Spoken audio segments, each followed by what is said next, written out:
Olá, estamos abrindo mais uma edição do nosso painel regional Debates. Você de segunda a sexta confere, acompanha conosco sempre a partir da 1h30, personalidades aqui da nossa região metropolitana e do país, passando aqui pelas nossas bancadas e junto com você, debatendo e discutindo os temas importantes que estão na pauta aqui para a nossa região metropolitana e assuntos importantes para o país também. Lembrando sempre que a nossa reprise é às 8 da noite, 20 horas, portanto, e depois às 10 da noite, às 22 horas, tem um painel regional, com entrevistas também, discussões importantes com temas relativos aqui ao crescimento da região metropolitana e ao país também.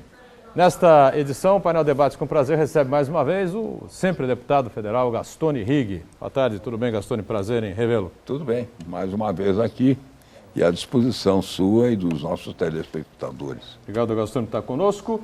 Como também na sequência aqui, a gente tem o companheiro radialista Sidney Costa participando mais uma vez aqui da nossa mesa. Tudo bem, Sidney? Boa tarde, Boturão e telespectadores. Eu sou obrigado a fazer uma referência muito pontual. Opa! Porque a vida ela é formada por surpresas e também por oportunidades. Isso é que causa impacto. Às vezes estresse bom, às vezes estresse ruim. E hoje eu estou mediante uma surpresa, que é um estresse bom. Estar do lado à minha esquerda, do Gastone, que é uma legenda viva na história da cidade, do Estado e do Brasil, e de outro, da pasta nervosa aí da Prefeitura, o secretário de Segurança, Delbel. Eu vou ficar hoje no meu lugar, ouvindo para aprender, viu, Edgar? Vai cutucar aqui, e questionar aqui os nossos convidados. Ele já anunciou conosco também o secretário de Segurança aqui de Santos, Sérgio Delbel. Tudo bem, Delbel? Prazer em revê-lo, secretário. Da mesma forma, estamos à disposição de você e dos nossos ouvintes e cumprimento aos demais integrantes aqui do programa. Muito bem, e completando aqui a nossa equipe nesta edição do Painel Debates, o companheiro Heraldo José dos Santos, jornalista, advogado, mais uma vez com a gente aqui. Tudo bem, Heraldo? Tudo bom, Boturão? Boa tarde aos telespectadores, boa tarde ao deputado Gastone, o colega Sidney e o secretário Delbel. Muito bem, você tem sempre à sua disposição e o nosso telefone que vai já aí para a sua telinha, não é? E você vai poder sempre ligar, participar conosco, está aí o 3017 91 10.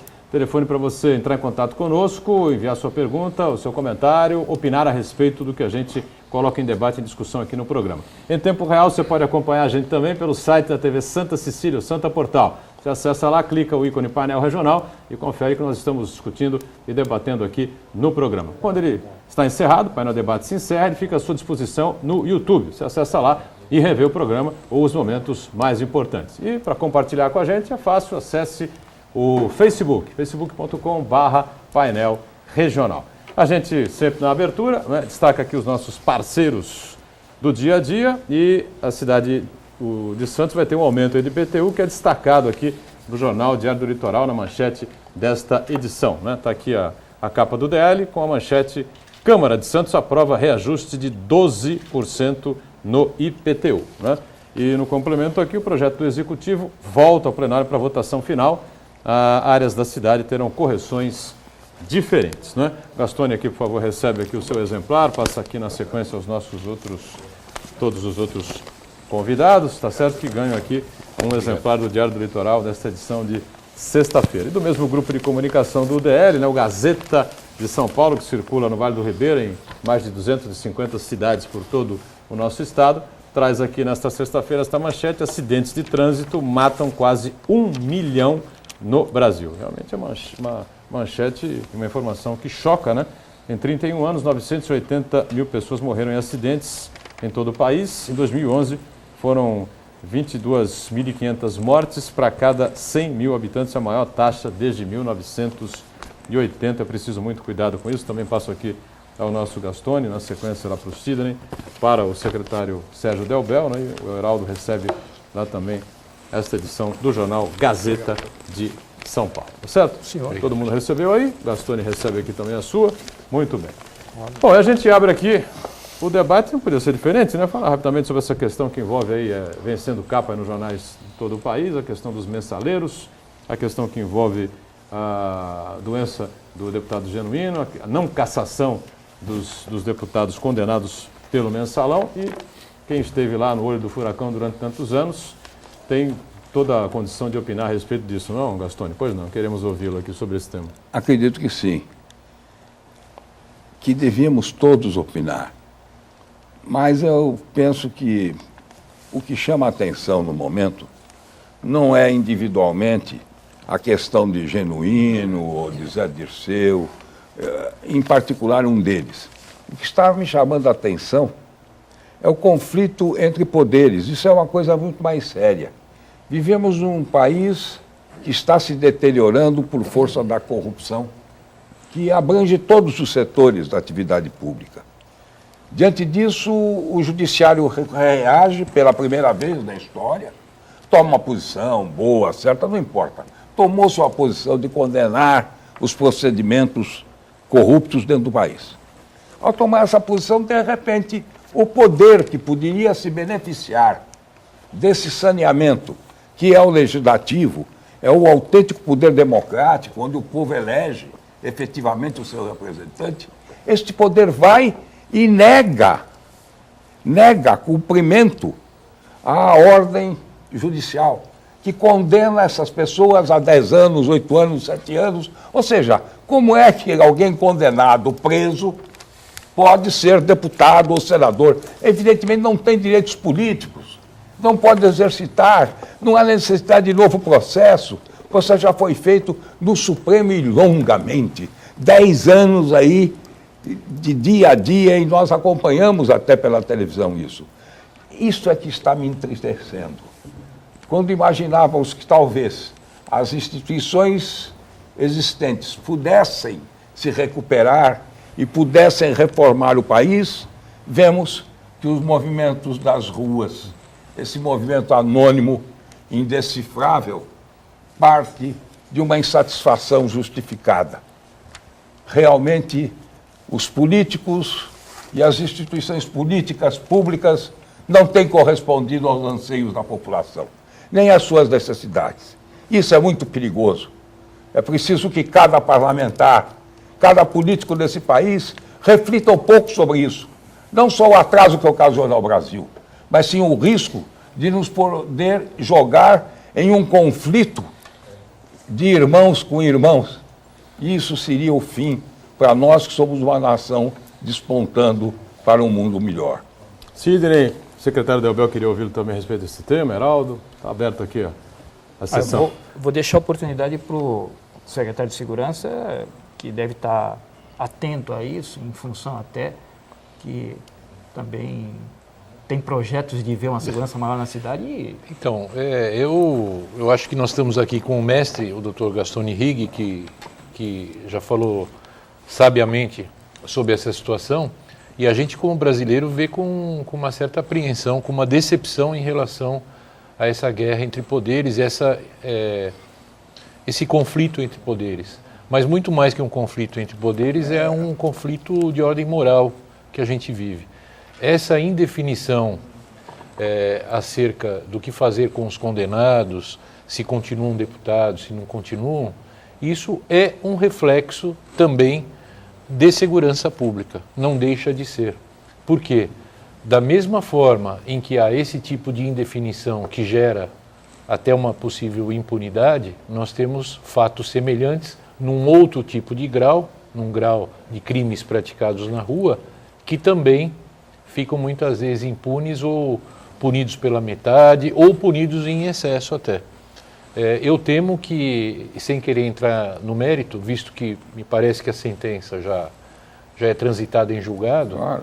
eu temo que essas pessoas que estão presas, pagando a dívida com a sociedade, sejam canonizadas por parte da sociedade também, virem mártires, o que não são efetivamente. Nós temos um deputado, o Donadon, Está preso. né? E continua Condenado, deputado. continua deputado. Condenado, sentença transitada em julgado e continua deputado. Se Lá um na policial, Papuda também. se um policial militar for condenado por um crime que cometa há 2 anos em um dia, ele automaticamente é desligado da corporação. Automaticamente. Não requer nenhum tipo de filigrana jurídica aí para que isso aconteça. E veja que 2 anos pode ser um simples acidente. Exatamente, exatamente. Não um crime contra a administração pública como são esses aqui. Exatamente. Isso é que é o grave. Você comete um crime contra a administração pública, crime contra as instituições brasileiras, no exercício do mandato. Contra o povo brasileiro. Escolhido pelo voto. Improbidade, representante popular e continua impune. Daqui a pouco nós vamos... Não me lembro nem o nome daquela deputada do Vale do Paraíba, que ficou dançando quando absolveram lá um Dancinha da deputado. pizza. E ela foi execrada publicamente. Eu estou Ex-prefeito de São vendo, José dos Campos. que agora todos vão Prefeito. dançar, o que é lamentável, né? Me foge o nome dela. Acabou sendo. Ficou tem- marcada como não a tem importância, não tem dançarina da importância. pizza, é verdade. Hoje vereador em São José dos Campos. perdeu Angela as eleições. Guadagnin. Perdeu para Ângela Guadagnin, prefeita. isso mesmo. Ângela Guadagnin, exatamente. Mas, Perdeu pra doutorão e prefeita, telespectadores perdeu pra e deputada senhores próximos sobrou dessa a vereança. mesa, a gente comentando todo dia, desde o primeiro momento, a ação enérgica do Joaquim Barbosa, criamos lá uma pecha. Está havendo no Supremo Tribunal Federal também a cultura do despropósito. O próprio Barroso, recentemente, ficou na mídia com uma frase: todo processo termina e esse é o fim de um processo.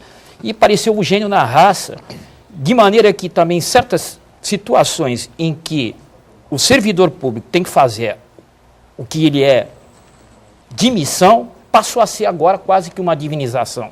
E por isso Joaquim Barbosa entrou, parece que agora para a história, em função de que cumpriu com exação a sua função. Mas a reboque do comentário do Gastone, e é esse que eu quero me firmar, tem sim uma crise institucional, discutindo a independência dos três poderes. A Câmara não é a primeira vez que se levanta contra uma ordem do Supremo Tribunal Federal, recentemente agora é essa do Genuíno, mas já se levantou contra o Donadon e chegou a absolvê-lo, hein? Da cassação, foi uma ação enérgica de novo do Joaquim Barbosa que retomou lá o statu quo.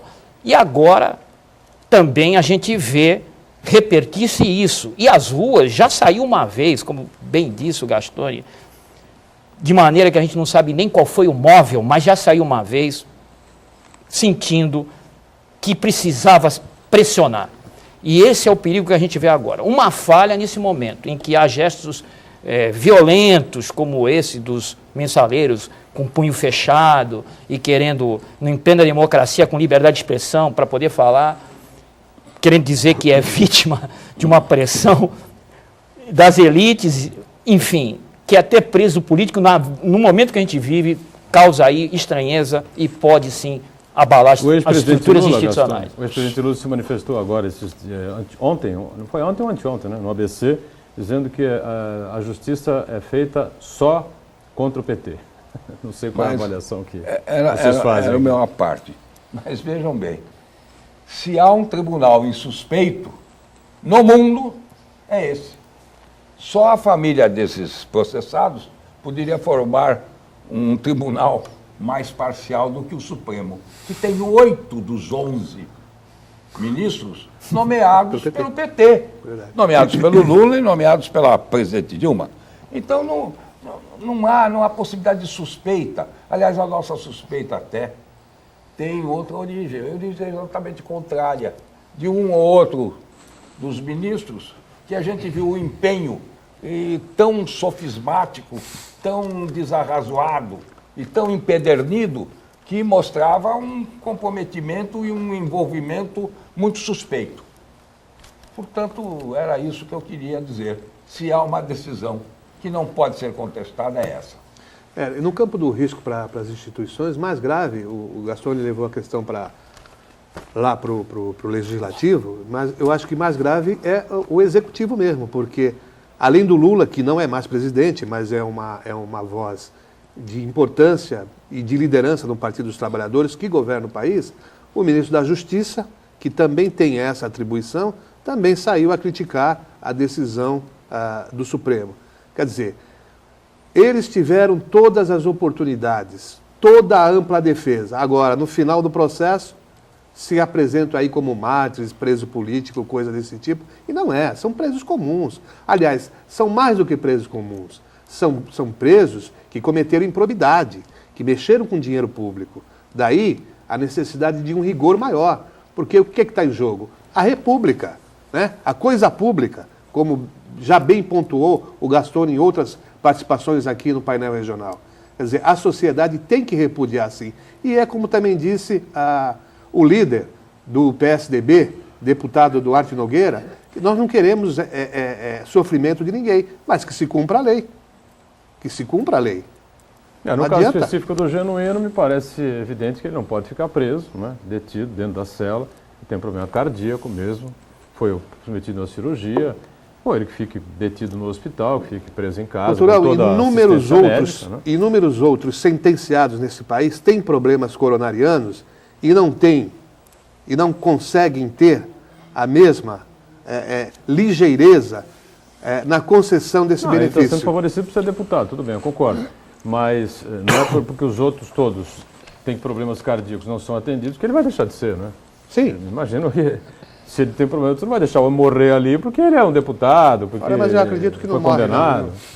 Não sei. Mas sabe, eu não me preocupo muito. Se o sujeito for para uma cela, ou foi para o hospital, ou se ficou preso em casa, isso não importa.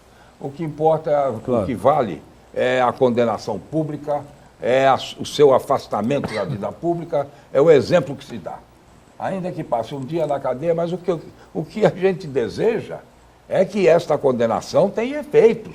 Se não, Quer dizer, não é um efeito físico, não quero que ninguém morra, não há necessidade disso, mas um político envolvido na atividade da coisa pública continuar a desfrutar de tudo isso, mas então não existe justiça, as pessoas haverão de repetir como o Rui Barbosa, né? De tanto ver triunfar e tal, e dá vontade de a gente também ser desonesto, cara. Que absurdo é esse? Muito bem. Agora, para encerrar esse tema, não é? O que respinga isso, o que sobra isso para as eleições de 2014? Hein? Eu estou achando que não vai sobrar nada, né? Porque vem aí virada de ano, depois vem o Carnaval, vem a Copa do Mundo, como nós debatemos isso aqui. Quando acabar a Copa do Mundo, o Brasil campeão ou não, aí é que realmente a população vai abrir os olhos e lembrar que tem eleições em 2014. Você não acha, Delbel?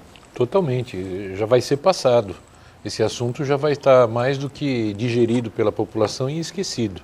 Eu acho que o fato dos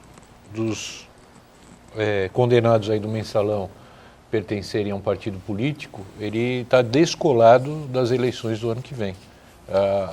O eleitor não vai fazer, com raríssimas exceções, evidente, mas não vai fazer essa comparação, não. A grande massa eleitora não vai juntar alhos com bugalhos, né? Coronel, só uma coisa que me lembra.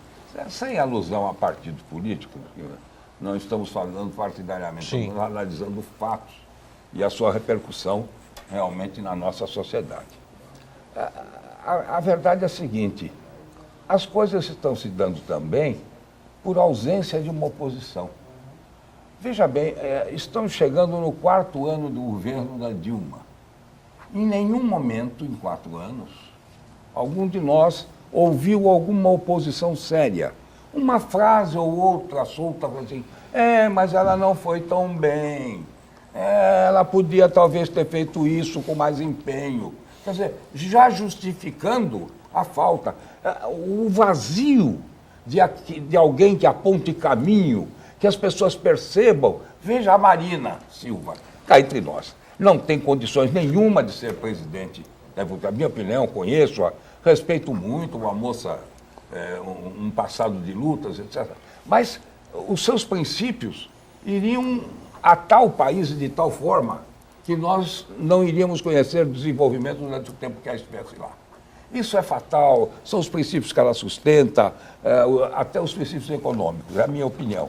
No entanto, dado o seu procedimento, pelo menos público, e o seu comportamento no exercício dos cargos públicos, ela ganhou respeito. Ele é o fato novo da política. Fato novo. Imagine você, não temos nenhum fato novo, não temos nenhum discurso, não temos nenhuma seta. Você acha que o Eduardo Campos não cumpre esse papel, essa função? Não? Qual é a Ou sinalização? pode vir a cumprir, não sei. Bom, mas poder, nós temos aqui 200 milhões de brasileiros que podem, entre aspas. Agora, Mas ele é candidato, né? sim, mas teria que ter indicado uma plataforma. O que ele pretende fazer? Porque saiu do governo ontem. Não fez durante o governo. Vai fazer agora, mas vai fazer o quê? Que não fez durante o governo? Ou será que eu estou raciocinando? Porque às vezes eu fico pensando... E a Marina tem todo um apelo também, vamos dizer, em termos de marketing, Por ser verde, por ser queridinha das mídias sociais. Também, não tenho então, dúvida. Isso, sem não, dúvida e depois nenhuma... o seu passado, exatamente. sua origem. Eu tenho até muita simpatia por ela. O que eu digo é que não é um conjunto de ideias, não é uma postura, não é um programa para o desenvolvimento do país, para definitivamente emplacarmos entre as nações mais ricas e mais soberanas do mundo. E então, eu volto a dizer, culpa também das oposições, porque não há oposição no país. Quando não está pendurado aqui, está pendurada lá. Quer dizer, na verdade, é uma distribuição farta de empregos e dinheiros públicos a 3x2. Começa pela Codesp e acaba lá no Chuí. Vamos, antes do intervalo, sempre com uma mensagem importante da Prefeitura de Santos para você sobre família acolhedora, não é? Existem momentos em que as famílias ficam sem condições de cuidar dos filhos. Até que os pais voltem a se fortalecer, as crianças permanecem temporariamente em uma unidade de acolhimento. Mas nada substitui um lar. O programa Família Acolhedora da Prefeitura de Santos permite que você receba na sua casa crianças e adolescentes afastados das famílias de origem, oferecendo carinho e cuidados até que elas voltem aos seus pais. Seja você uma família acolhedora, a proteção que as crianças e adolescentes precisam, com o carinho que a família sabe dar. Condições para participar do programa: morar em Santos, ter mais de 18 anos, não ter interesse em adoção, não usar drogas ou álcool, não ter problemas financeiros, ter moradia digna, além da família aceitar a participação nesse programa. As crianças têm entre 0 e 18 anos incompletos e a família recebe uma ajuda de custo de R$ 386,60. Contatos na rua Clay Presgrave do Amaral, aqui no bairro do Boqueirão, em Santos. O telefone é o 3251-9333. O intervalo na volta. Segurança Pública na pauta aqui do Painel Debates. Até já. O Painel Debates está de volta. Nesta edição, a gente com prazer conversando com o sempre deputado Gastone Rigg, também com a participação importante do companheiro radialista o Sidney Costa, o nosso secretário de Segurança aqui da cidade de Santos, o Coronel Sérgio Delbel, e o Heraldo José dos Santos também com a gente aqui. Telefone aberto para você participar conosco, né? Compartilhe com a gente também pelo Facebook, facebook.com/painel regional, né? E 3017-9110 é o nosso telefone. E, na sequência, como eu havia dito, no final do bloco passado, debate em torno da segurança pública, né? Que é um assunto sempre na pauta de todos nós, né? Com os fatos preocupantes que vêm acontecendo. Coronel, trazendo a discussão aqui para a cidade, quais são as principais preocupações, né? E a temporada de verão vem chegando aí, deveremos ter um novo reforço, enfim, queria uma avaliação sua sobre o momento que vivemos aqui. Objetivamente, em relação a reforço para a temporada de verão, a Polícia Militar virá a partir de 26 de dezembro com mais 250 policiais militares. A Polícia Civil também reforçará o seu efetivo, a Guarda Municipal da mesma forma. Estamos incorporando a Guarda Municipal. O prefeito fez a entrega na semana passada de mais 12 viaturas, a maior parte delas será alocada em toda a orla. A Secretaria Municipal de Segurança vai instalar barracas no trecho de areia da praia em todos os canais, com a presença física de guardas municipais, e também possibilitará o apoio da Polícia Militar, de maneira a estarmos mais presentes junto aos banhistas. No tocante à segurança pública, da maneira mais ampla, Santos, em que pese aí todo o apelo da população, e com razão, ainda ela está um pouco descolada em relação às cidades do mesmo porte. Felizmente, nós temos roubos, temos furtos, temos problema com drogas, como qualquer outra cidade. Mas em termos proporcionais, ainda é uma cidade que a gente pode dizer segura. Claro que esse assunto merece uma discussão, um aprofundamento muito maior. Nós temos que falar em termos macro de segurança, né? Não só em termos pontuais. É verdade. Gastone, pois não, quais são as preocupações suas aí mais importantes? Ao lado do meu colega, Sim, dizer que estou aqui também para aprender com o coronel, que tem uma vasta experiência e teve um comando muito bem sucedido. Obrigado. À época. Coronel, há uma coisa que eu não vi os jornais nem noticiários sobre o assunto, mas há uma medida que foi tomada pelo governo do Estado permitindo que os policiais militares fizessem um bico contratado pelas prefeituras. Ou seja, num convênio, eles teriam a extensão do seu poder Sim. de autoridade, né? E a serviço do município, ou seja, introduzidos na Guarda Municipal, por exemplo. Ora, isso me parece uma medida excelente, porque um dos grandes inimigos da probidade na polícia e digamos, da solidariedade dela é o maldito do bico. Quer dizer, os salários são insuficientes, porque o Estado é sempre faltante, e, na verdade, ele fica sujeito a ser leão de chácara de boate, de bicheiro, guarda-costa de bandido. Olha, isso desvirtua tudo. Claro. E o bico acaba sendo mais atraente do que o seu emprego efetivo, onde ele tem estabilidade. Então, mas eu não vi isso aqui em Santos acontecendo. Não seria interessante se pudesse fazer, por exemplo, se nós tivéssemos 100 policiais militares contratados pela prefeitura, um reforço desse tipo, por exemplo? Que coisa maravilhosa, as nossas praias e os logadores. Mas eu não vi isso acontecer. Não, isso existirá? Isso foi medida? uma das primeiras missões que a Secretaria Municipal de Segurança recebeu do prefeito Paulo Alexandre, foi a execução da atividade delegada. Essa atividade delegada, ela vem para tirar o policial militar daquele bico informal, que é onde mais morrem policiais militares, que é horário de folga, fazendo o bico na segurança do mercadinho, do açougue, em lugares até mais incompatíveis, infelizmente. E aqui em Santos, por força aí do próprio prefeito, já foi aprovada a lei que permite o município contratar policiais militares para determinadas funções na nossa cidade.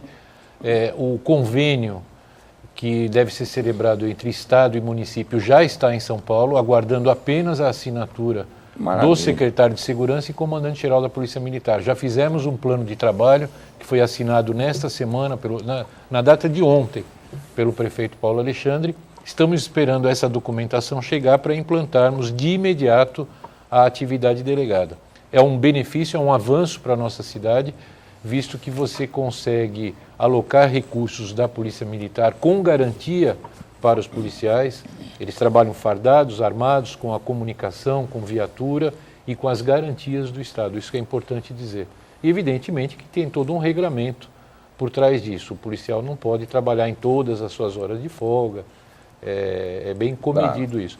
E vai significar um avanço, uma inovação na nossa região e aqui na nossa cidade. Quantos homens, mais ou menos, se calcula que poderão entrar? Nós vamos começar experimentalmente com 40 policiais militares por dia, podendo aumentar esse número. Beleza. 40 PMs? Até 40 por dia, e podemos aumentar esse número na medida que for necessário. Diga, Heraldo. Coronel, semana passada o prefeito anunciou alguns investimentos para a Guarda Municipal, né? Viaturas, melhorias. Mas nós estamos aí às vésperas também da aprovação do novo orçamento. E eu recordo que, numa das emendas, o vereador Banha apresenta lá a destinação de recursos para, salvo engano, para o Canil, Sim. a própria Guarda Municipal e Defesa Civil. Sim. Né? Então, eu gostaria de saber do senhor como é que o senhor vê isso e quais são as reais necessidades hoje para que a gente tenha aí uma Defesa Civil e a própria Guarda mais bem aparelhada, porque...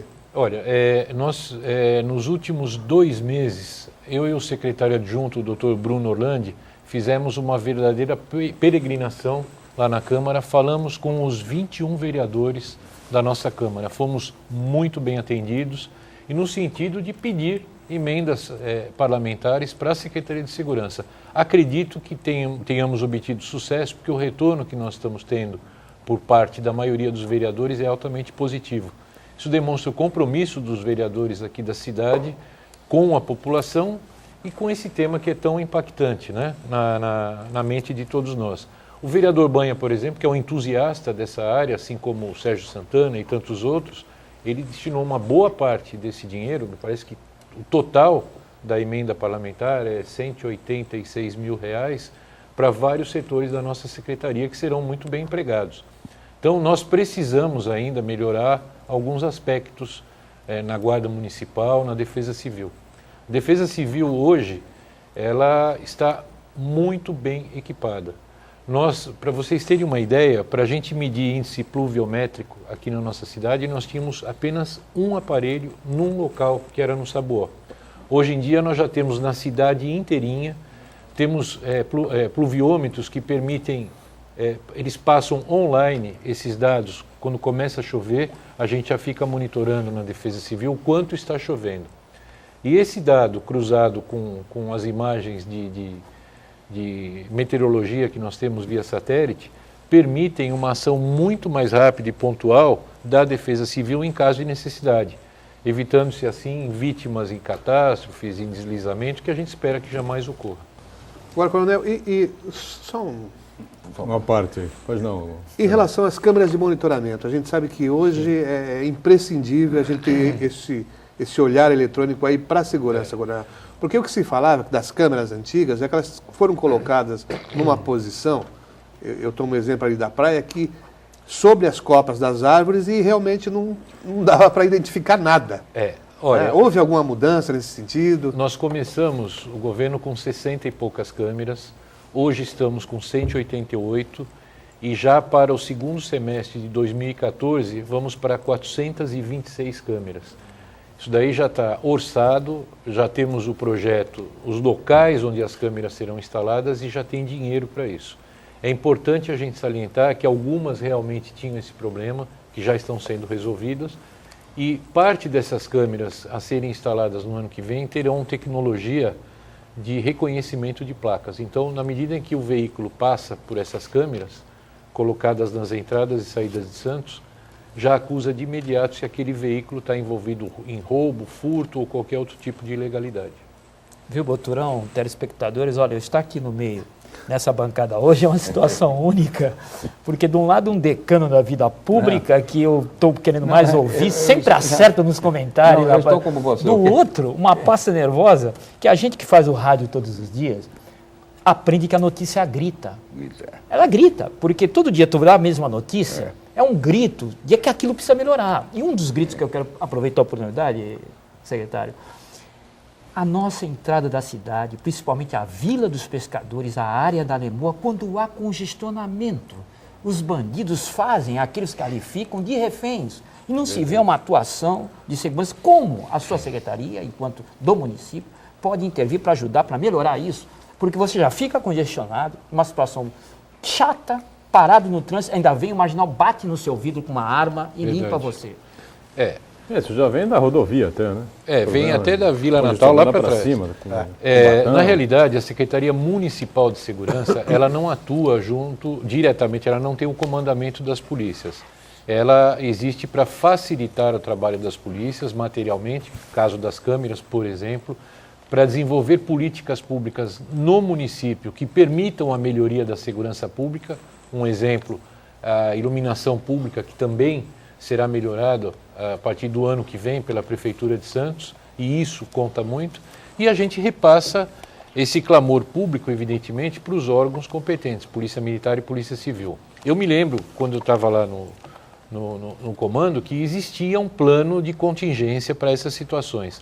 A partir do momento que começasse um congestionamento de X tamanho, automaticamente era disparado esse plano de contingência e motocicletas ocupavam ambas as laterais da Anchieta, Bandeirantes e tudo mais, no contrafluxo, né? O helicóptero Águia ficava incumbido de fazer voo um pouco mais baixo na Vila dos Pescadores, Vila Natal, aqui mais em Alemoa, mas a gente sabe que isso minimiza, não evita. O que evita, o que resolve o problema da segurança pública não são só medidas pontuais de polícia, conforme a gente estava conversando aqui no intervalo. A gente tem que aprofundar muito mais isso, porque não adianta a gente encher de polícia um espaço físico da nossa cidade que vai faltar polícia em outros locais. E isso só serve para conter naquele dia, naquele horário. Isso não resolve o problema a curto prazo, médio prazo e longo prazo de segurança. Pois não, Gastone. Coronel, longe de nós querermos transformá-lo em Judas para ser o responsável por tudo, mas o que nós estamos fazendo é satisfazer a nossa curiosidade. Sem porque dúvida. esse problema de segurança é um problema que, quando a imprensa fala, ela fala para noticiar o crime, etc. Mas Sim. as coisas internas da autodefesa Sim. são muito mais difíceis de se encontrar explicações. Mas há uma coisa que preocupa a todos nós e que vem ganhando as manchetes.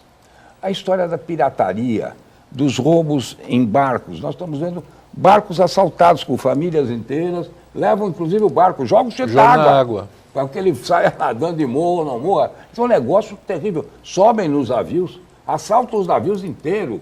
É uma coisa, vão com metralhadoras e tal. É evidente que não cabe à prefeitura ter esse tipo de poder de polícia, mas como isso se dá em território municipal, porque o território municipal é até 3 quilômetros, pelo menos a antiga marcação se entendia território jurisdicionado. Então, esses barcos ou esses assaltos são cometidos no território da municipalidade. De que forma o senhor pretenderia que a prefeitura... Porque é preciso tomar alguma providência. Ou o Estado toma com a Polícia Militar, ou a União toma com a Polícia Federal, mas tem de haver se não houver uma concatenação, uma organização, vai se perder isso. Nós estamos em cima do break aqui, viu, Delbel? Pois não. Para não interromper o seu raciocínio, a gente faz um rápido intervalo. Na volta, então, o nosso secretário de Segurança, Sérgio Delbel, responde ao questionamento do Gastone Rigg. É rápido.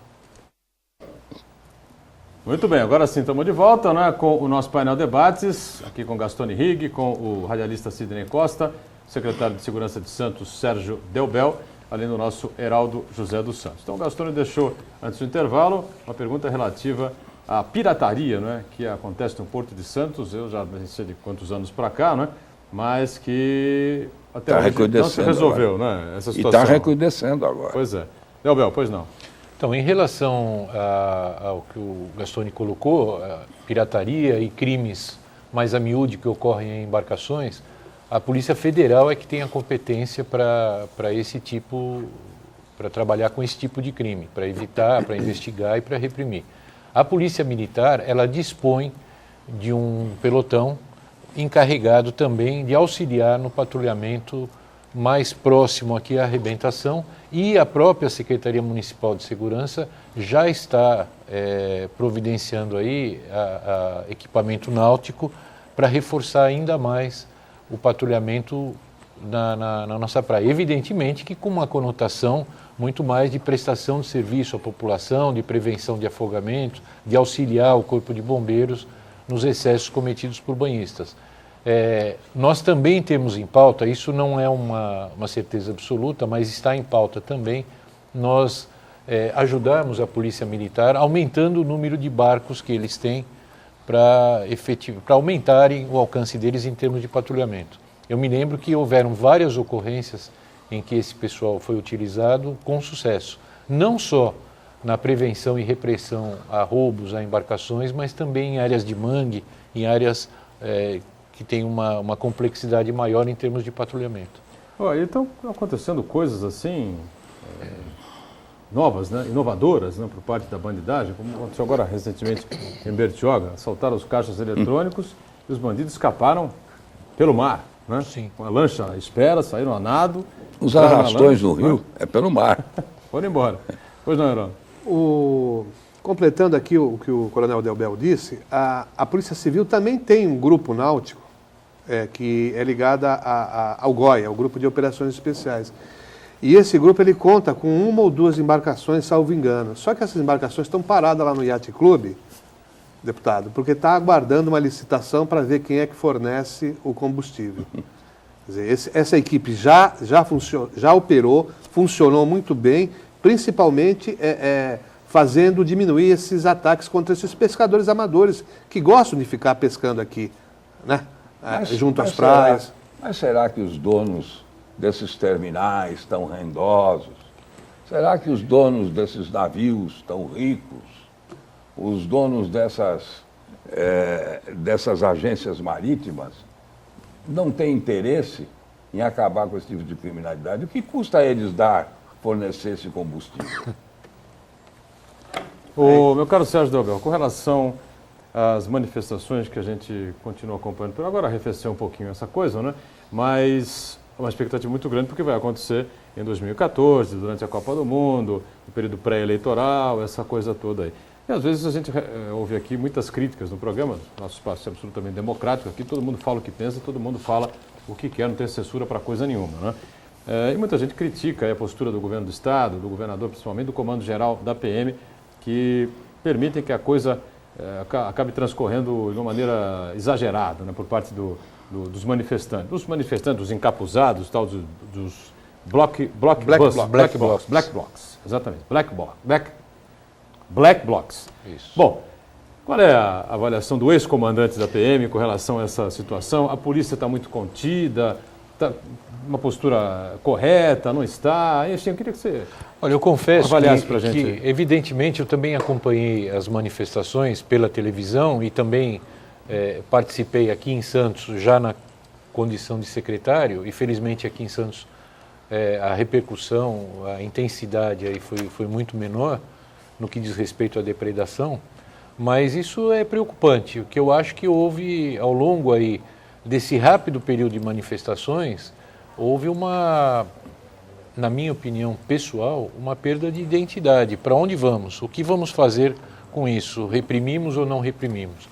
É por isso que eu acho que segurança pública ela tem que ser uma política de Estado e não de governo. Ela tem que ser uma política perene, bem definida e atemporal. Porque senão nós podemos ficar sujeito a oscilações de humor e isso reflete diretamente na ponta da linha, na ação ou omissão dos órgãos policiais. Então, usa bala de borracha, não usa bala de borracha, vai para cima, não vai para cima. Então, não estou aqui fazendo análise de governo, porque não é minha competência. Mas eu também sou co-participante dessa dúvida na cabeça das pessoas, né? A gente não pode esquecer que a Polícia Militar, a Polícia Civil, são órgãos subordinados, apesar de terem comandamento próprio, são subordinados ao governo, né? E seguem orientações e ordem. Muito bem. O Cosme da Areia Branca diz assim: debatedores, qual a diferença de um trabalhador que contribui para o INSS, que fica doente com problemas cardíacos, a tese do Heraldo aqui, e faz uma cirurgia e quando vai à perícia, esse trabalhador é humilhado, né? Qual é a diferença desse trabalhador para o deputado do Mensalão, José Genuíno, que tem todas as regalias? Bom, Gastão, ele tem todas as regalias? É assim que funciona? Eu acho que a essa altura, falar em regalia... Mas não é que o Genuíno morra lá na cadeia? Eu penso que seria muito ruim a repercussão internacional e nacional. Vira tragédia e se torna uma vítima. Um mártir. Um mártir. O Genuíno mártir. Realmente, eu acho que tem que... A visão política aí não caminha junto com o princípio de justiça. Não se trata de fazer justiça, trata-se de ter cautela e fazer aquilo que melhor aproveite ao momento político. E penso que é isso mesmo. Vai tratar no hospital, muito bem, está com a sua liberdade cerceada. Agora, depende da magistratura também, porque quem governa o procedimento de um preso é o juiz corregedor de presídios. Ele é quem diz se pode dar entrevista, se pode ser fotografado, se pode sair ou não. Bom, e esse poder agora vai ser testado, vamos ver o que acontece. O Boturão, é admirável o radar popular, da sabedoria popular. Ele colocou muito bem. Eu vou pedir ajuda ao meu colega, doutor Heraldo, que ele me desminta a humilhação que passa o trabalhador quando vai recorrer do INSS, principalmente nessas perícias médicas, que não raras vezes acaba irando tanto o trabalhador que já houve acontecimentos até de violência do necessitado contra o médico que nem olha direito no rosto compreensíveis dele. Até, né? Enfim, e de outra parte, a gente, como disse o nosso deputado Duarte Nogueira, que outro dia entrevistando lá, não queremos o sofrimento de ninguém, mas de outra parte, que está bem atendido, genuíno lá, tá, viu, Heraldo? Olha, eu acho que o que está fazendo hoje o Supremo Tribunal Federal, lá na pessoa do ministro, o presidente, o Joaquim Barbosa, é o que a gente chama de gerenciamento de crise, como bem disse o Gastone. Quer dizer, minimizar ao máximo essa situação para que a gente não crie mártires realmente. Não é? São presos, estão lá, tenha o direito de espernear deles, dos familiares. Agora, você cria no entorno toda uma situação, né? As pessoas que vão lá visitar os seus parentes que estão presos lá na Papuda também, começam a reclamar. Por quê? Porque os parlamentares chegam, não ficam em fila, entram e saem a hora que querem, quer dizer, até desarmoniza todo aquele regramento que tem um estabelecimento penal, uma penitenciária. São caravanas e caravanas, chegam vans, trazem deputados, voltam, familiares, e espaço na imprensa, quer dizer, tudo isso cria realmente uma situação, como bem disse o nosso telespectador aí, o Cosme. E no caso específico do INSS, eu acho que a gente vai ter que reservar um programa específico, Exatamente. porque aquilo chama-se perícia. E o acidentado, aquele que está doente, ele não é submetido a perícia nenhuma. Exatamente. Quem faz a perícia é o médico particular dele, né? Ele tem que levar os laudos, ele tem que levar os exames. E muitas vezes o cidadão tem um problema de coluna e o médico perito ou a médica perita é um pediatra. Quer dizer, e ela vai dizer se ele tem condição ou não de trabalhar. Isso tudo precisa mudar realmente. O Dimas Leite, lá de Mongaguá, quer parabenizar as autoridades aqui, né? E o sempre deputado Gastone, também os demais. Bom, obrigado pela estar participando conosco aqui. A Polícia Federal, diz ele, está dentro do Ministério da Justiça. Não seria importante que fosse extinta a Secretaria de Segurança? Que isso? Acho que não, né? Não. Entendo bem essa posição. Eu não entendi. A Polícia Federal Está dentro do no Ministério da Justiça. A Polícia Federal está ela é dentro do Ministério subordinada. da Justiça. mas tudo E bem. tem uma Secretaria de Segurança, Secretaria Nacional. Nacional de Segurança, que E são acho que são esferas diferentes. Nós temos a União, nós temos o Estado e temos o município. Então são esferas não conflitantes e nem concorrentes, elas são complementares entre si. Uriel Vilas Boas com a gente mais uma vez. Um abraço, Uriel. Qual a opinião dos debatedores sobre a experiência do Rio de Janeiro com as unidades de polícias pacificadoras? E quando teremos um trabalho sobre a polícia envolvendo os nove municípios aqui da região metropolitana. O que você acha, Delbel? Olha, a Secretaria Estadual de Segurança Pública já implantou aqui na nossa região, a exemplo do que tem na região metropolitana de Campinas, o GAMESP, que é um fórum de discussão em nível metropolitano sobre segurança pública. Nós já participamos de várias reuniões aqui na AGEM e a coisa está caminhando. E isso a gente só tem a dar boas-vindas. No que diz respeito à colocação do Uriel sobre as UPPs, eu acho que num primeiro momento, curto, elas servem, mas a médio e longo prazo elas vão se deteriorando e não existe, eu não estou falando caso específico do Rio de Janeiro, eu estou falando em tese. Sempre que você quiser resolver o problema de segurança pública sob o prisma só policial, você não vai se dar bem. A presença policial, a ocupação policial, ela deve se fazer por um período suficiente para fazer, desculpem o termo, mas a asepsia social, né? Separar o joio do trigo. A partir daí, se não entrarem ações de cidadania que sejam autossustentáveis por aquela comunidade, você pode esquecer. Por quê? Polícia nenhuma tem fôlego de manter um efetivo grande em determinado local por muito tempo. Sempre vai faltar em outro lugar. Muito bem. Pastor Papilão parabeniza aqui o programa e o Gastone, né, que sempre se apresenta com o broche dos Santos. E eu conheço desde o tempo da relojoaria santista do seu José. Olha, tá vendo, Gastone? É verdade. Lembranças Foi de outrora. notado, hein, Edgar? Grande Foi amigo. notado, viu? Isso é Não, mas não é para ser notado. Pelo menos resta a lembrança. E ganhamos mais uma, né? Eu- Campeão eu- brasileiro da Sub-20. Eu gostaria só de dizer alguma coisa. E daria 10 programas até, mas só para registrar. Eu penso que é um erro o sistema policial brasileiro estar subdividido em tantas polícias.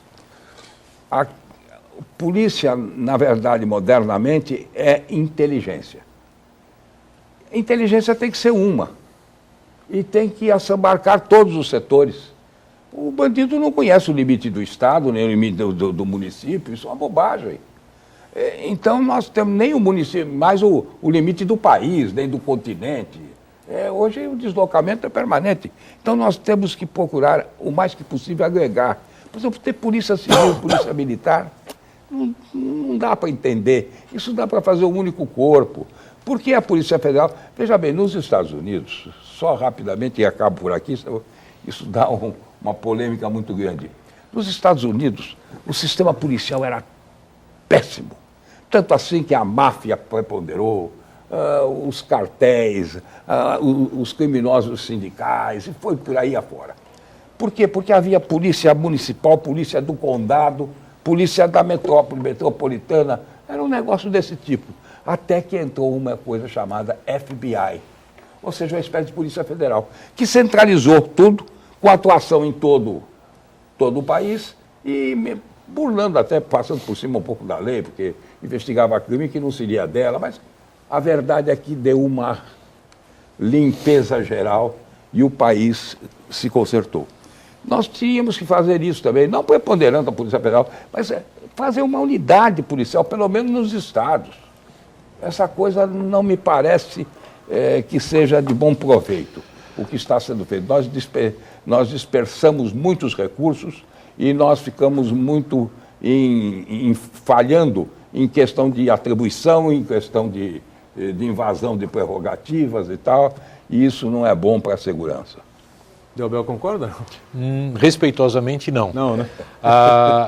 Os Estados Unidos ele continua com um sem número de polícias nas suas regiões. Ele tem a polícia, conforme o Dr. Gastoni falou, a polícia do condado, a polícia municipal, os troopers, a polícia de rodovias, e o FBI, o FBI, ele atua evidentemente no país inteiro, a exemplo da nossa Polícia Federal, e ele só atua em crimes de âmbito federal, aquilo que está capitulado, está capitulado como crime federal. A CIA, por exemplo, que é a agência de inteligência, ela não pode ser confundida com polícia. Ela é uma agência encarregada de produzir informação, de produzir inteligência, não só no campo criminal, mas em vários outros setores, até econômicos, e a gente tem visto aí os casos de espionagem. Evidentemente, aí eu concordo com o Dr. Gastoni, que isso é inevitável. Eu acho que num futuro distante nós vamos caminhar para uma polícia única. Mas acredito que isso não possa ser feito de uma forma traumática, não pode ser feito de forma abrupta, que nós teríamos problemas incontornáveis. Eu acredito que num futuro bem distante nós teríamos que ir extinguindo os quadros das polícias para então, simultaneamente, formarmos o quadro de uma polícia.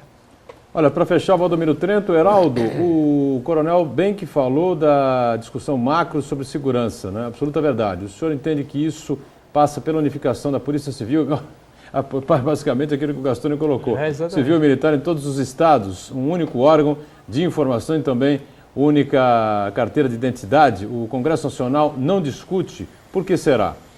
Olha, eu acho que a unificação, a chamada fusão das duas polícias civil e militar, acho muito difícil. Agora, o que o país precisaria realmente é se utilizar, nós já contamos com o sistema Infoseg, só que esse sistema não é alimentado.